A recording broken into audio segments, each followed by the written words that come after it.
Now, here's the crazy part. As I said, they're looking for a solution for a problem that doesn't exist. You mentioned it before. Westchester is the 4th most diverse county. We are tied with Manhattan. Does anyone not think Manhattan's diversified? Now, I know the argument. Well, they all don't live in certain areas, they being minorities in their... Wait a minute. Anyone can live anywhere they choose in Westchester County. Well, wait a second. It's economically... Richard, wait a minute. Listen, I can't live in certain areas. If we wanted to have a debate here that said this is right or wrong, basically as I guess a civics debate, okay.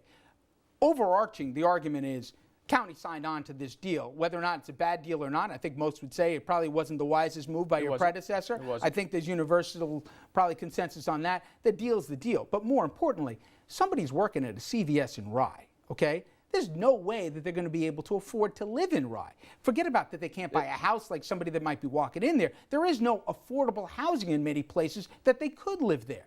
And the idea that came out of this HUD plan was the Westchester asked for money. They gave them money with the stipulation they created affordable housing, not in selective neighborhoods, but throughout the county. And they're building it. And that's the crazy part. You're telling me that everybody shouldn't be able to have affordable housing. Absolutely not what I said. Everyone has the same opportunity in Westchester, just like they would anywhere.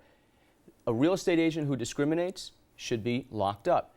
But it's the same reason, Richard, that I can't afford potential properties in Westchester. My income doesn't allow it.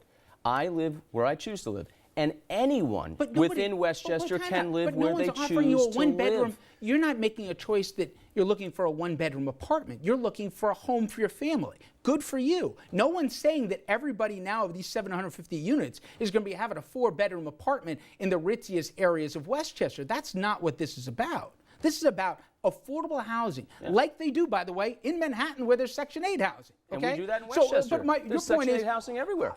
There's a perception out there, whether or not it's fair or not. We played a clip from the debate. I thought it was a cheap shot, by the way, when Andy Spano said, sounds like racism to me. Right.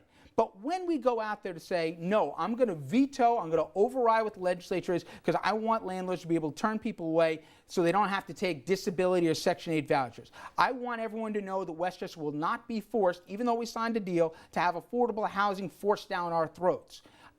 It doesn't sound, look, or feel right. Turn it around. I am principled, and I am standing up for the rights of the people who own the property to choose whatever business model they want, rather than have the federal government dictating to them something that is not even law and couldn't even pass with a Democratic governor in New York State. That sounds good, but you took the money. Your county took the money from the feds. But we're not arguing over that. What happened in the past is being repaid now. And it's almost as if Westchester's not doing what it's supposed to. We are. And that is the crazy part of this. But again, the short of this is, what you're omitting is, it had to go to court.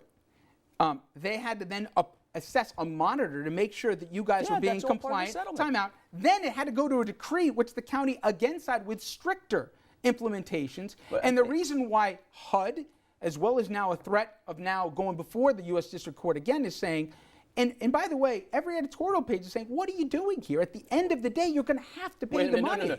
Not the Wall Street Journal, who this week... Localism, okay? But this is a national issue now. If you're watching in Montgomery County or Bucks County or Bergen County, you're potentially next, because HUD has said they are making this agreement as the model for the rest of the nation. I'm trying to figure out where you're coming from here.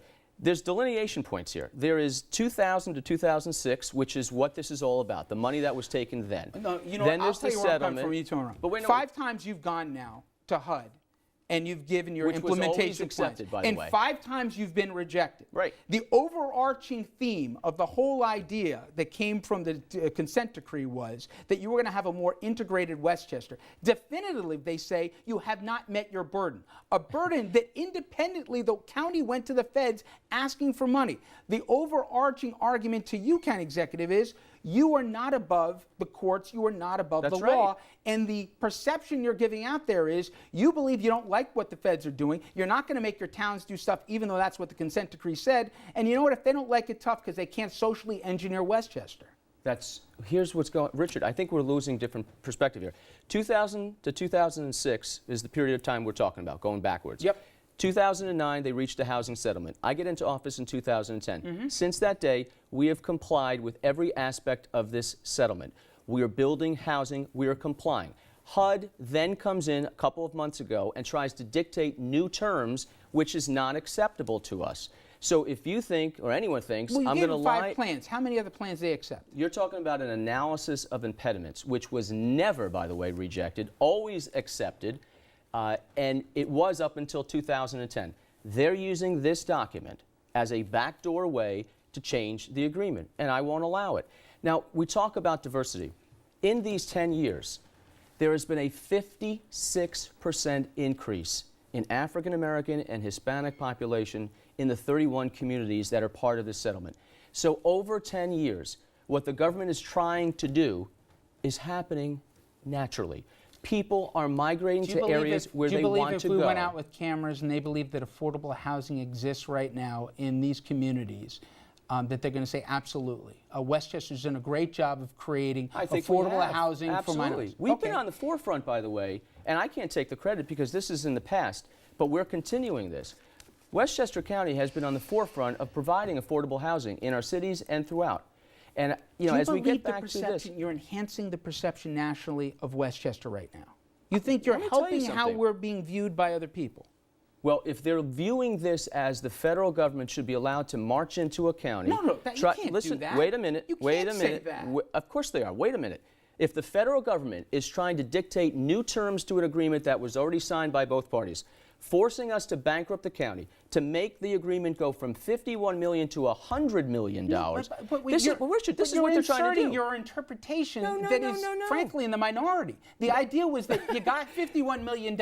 Yes. You chose to not use it properly. You meaning the county, not you, okay? And then as a consequence, the feds had to step in because they didn't trust the county anymore, using words like fraud. And now you're being mandated, not by choice, by mandate, to build these affordable housing. Which we're doing. And even then, right now, HUD does not see an implementation plan that they find sufficiently lives up to the letter and spirit of the agreement. So and as a consequence, you, as a county executive, could be furthering exposing this county to more possible legal exposure, as well as, forget about all the legal fees, but also the perception that Westchester County, the golden apple, as you know it's called, is not exactly a very friendly county when it comes to integration and, more importantly, words like segregation attached to it. That's not in the best interest of the county. So let me ask you something.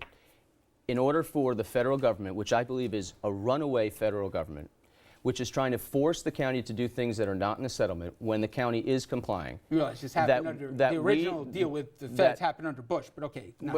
Well, it's now Obama and his Justice Department that are trying to change these agreements, that we should just roll over and allow the federal government to live up to what you signed up for. Which we are doing, and that's what I don't think you understand. I guess we're that's where the agree to disagree is. Oh, well. But what is not. No, the units right now they're screaming because we spent half the show on this one, but they've done it. Okay, we're gonna go in a circle. Richard, but you were saying it's as if we have sat there and I'm sitting in front and saying we're not going to build anything. In 20 months.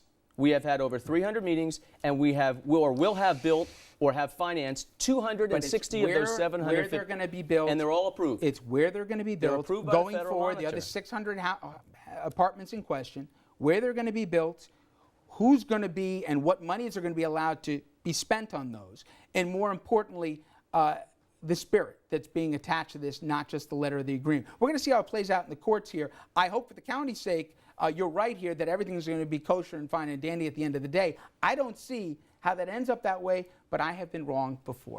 I always appreciate a good spirited debate. Thank you. The panel's going to have about 15 minutes with me now after that, but thank you so much. We'll be right back, everybody. Stay with us.